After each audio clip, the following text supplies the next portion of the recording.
feeling like I'm Akademiks. Can't ride away. The most surprising shit out of all these lawsuits that came out is Jimmy Iovine. Okay, this is a nigga he founded Interscope Records, and also he co-owned Beats by Dre. He sold it for some billions to Apple. That's how Dre became a billionaire, Dr. Dre, and he probably was already a billionaire, but he was even more of a billionaire. You get what I mean? Now here's this shit right here, chat. This shit's some banana shit right here. This nigga got sued and he seemed so shocked, like he ain't know what was going on. Look at this shit right here. Interscope Records co-founder Jimmy Iovine is being sued over. By the way, this is how he look. This nigga look like Professor X. Holy. Now actually, let me stop playing. By the way, shout out to this nigga low key. This nigga is rich as fuck. I don't even know if I should say this. This might be some Illuminati shit. Shout out to my man Larry Jackson. One day that nigga brought me. Pause on this shit. This is gonna sound wild. One day I met with Larry. We was talking business. And I think I met him at his apartment. Like, this sounds crazy already, but it ain't nothing like that. None of them freak off shit. This is some regular business shit. I'm Jamaican. A nigga do this. I gotta stab him. I ain't gonna hold you. I gotta stab you or shoot you. We not squabbling at all. Anyway, this is some regular shit. Larry Jackson invites me, but he invites me to homies. He has a penthouse like on motherfucking like right where Central Park is. And I remember the nigga tell me, he's like, yo, this penthouse costs $50 million. And I was just like, so where the fuck is Jimmy Iovine at? It was like, yo, he never comes here. And I was like, damn, this is a different level of rich. This nigga got a $50 million penthouse overseas motherfucking Central Park, never comes there. And Larry Jackson basically was like, yo, that nigga just throw me the keys and I could use it whenever I want because he never comes here. And I'm like, damn, imagine being so fucking rich that you have a $50 million penthouse in New York City you never ever go to. And just because you want the place to be used or people to fucking turn the lights off or whatever, you give your man the keys and say, yo, when you in New York, you can stay in my $50 million penthouse. I'm like, that's crazy, right? So I was talking to Larry Jackson. Oh, Larry Jackson, before, I think I told you, I probably know the story now. Before I went to Spotify, me and Larry Jackson was going to bring me to Apple. Yeah. So, and Larry Jackson also, there's been multiple business. By the way, Larry Jackson is a very integral part of the music industry. Remember when Exclusive started? Like Drake dropped More Life on Apple 1 week before he dropped everywhere else. Larry Jackson did that. Versus Gucci and Jeezy. Larry Jackson made that happen on Apple.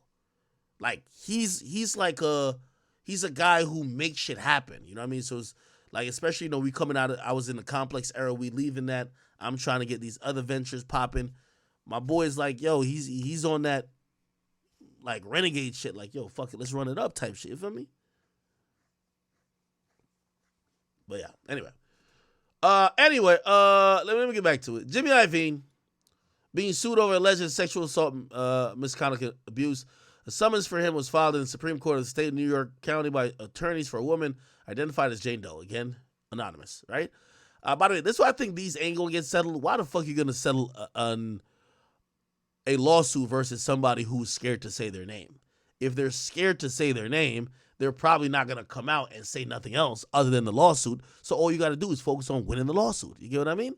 It's not like they're going to come out and do some interviews or write a book or publish a doc or do a movie, right? Now, obviously, you still don't want to do the lawsuit because stuff could come out in discovery and that could be embarrassing. But it don't seem like these people really know these guys all that well, these Jane Does. Here we go.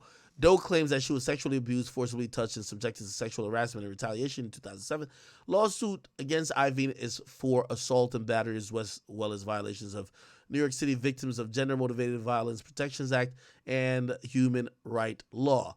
A spokesperson for Iovine told Rolling Stone that they were shocked and baffled. That's a good way to react to this shit. Yo, what the fuck? I ain't know what the fuck? How am I getting sued, right? shocked and baffled by the summons. This inquiry is the first time we've heard of this matter. They said no one has ever made a claim like this against Jimmy Iovine, nor have we ever been contacted or made aware of any complaint by anyone, including this unknown plaintiff prior to now. So basically they're saying we've never had behind the scenes anybody even say that, Jimmy Iovine's on some weird shit or whatever the case is. So essentially they're lumping all this shit into basically saying this person is just trying to do a money grab, right? Again, I mentioned the $50 million penthouse. Like, the nigga just got a shit ton of money, right? He's a billionaire a couple times over. Billionaire from Interscope, billionaire from selling beats to Apple. Nigga's rich as fuck, right? Only the summons has been filed. The lawsuit itself is forthcoming. So basically there's a summons. What the fuck? How does it work like that? Doe's attorney offered no further comment. Okay, by the way, these things, and by the way, how rich he is, maybe he does settle, I wouldn't say in a day.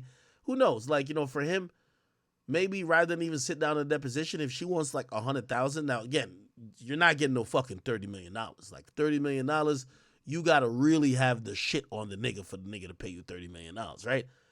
If they want probably, I don't know, 100,000, yeah, you might as well take this little measly 100,000. This guy's a billionaire plus, right? 100,000 is a lot of money, but still, for the headache that he could go through if this does continue to live in court and people are tracking it, could be, it's like paying a toll, right? Scripts Heyman, thank you for the $10 Australian. He says, accurate the man, I appreciate it. What else? I didn't read no donations yet. I'll briefly read it. Alsha RN, thank you for the 5. It says, yo, I don't think he did those type of acts with his baby mamas. That's actually a good question, right? So, okay, let me finish reading. So, to me, she deserved whatever she receives because the trauma will last her forever. Okay, so I think you answered that question in regards to my question of if Cassie had kids with Diddy, would she file those lawsuits? And you're saying you don't think that he did those acts with his baby mamas. Which type of woman do you think he did those acts with then? Or do you think it's just a Cassie thing? Because I don't know the full history of Diddy, but I'm just shooting some shit in the air. You guys can correct me. It seems like Cassie was maybe the youngest woman, he got with, especially once he was in his 30s. So she was the youngest, and usually sometimes with age becomes an impressionable mind, and maybe he thought, okay, he could push the boundaries of whatever sexual fetishes he had with her, and that led to the freak off. So maybe he never did freak offs before, right? Because, I mean, let's think about the people he was with. Kim Porter. Do we think he did freak offs with Kim Porter? Do we think he did freak offs with J-Lo, right? You know what I mean? I can't imagine J-Lo being down with that type of shit, man. Not Jenny from the block, you know what I mean? Jasmine Vega TV, thank you for the 10. It says, yo, Truth Is Podcast.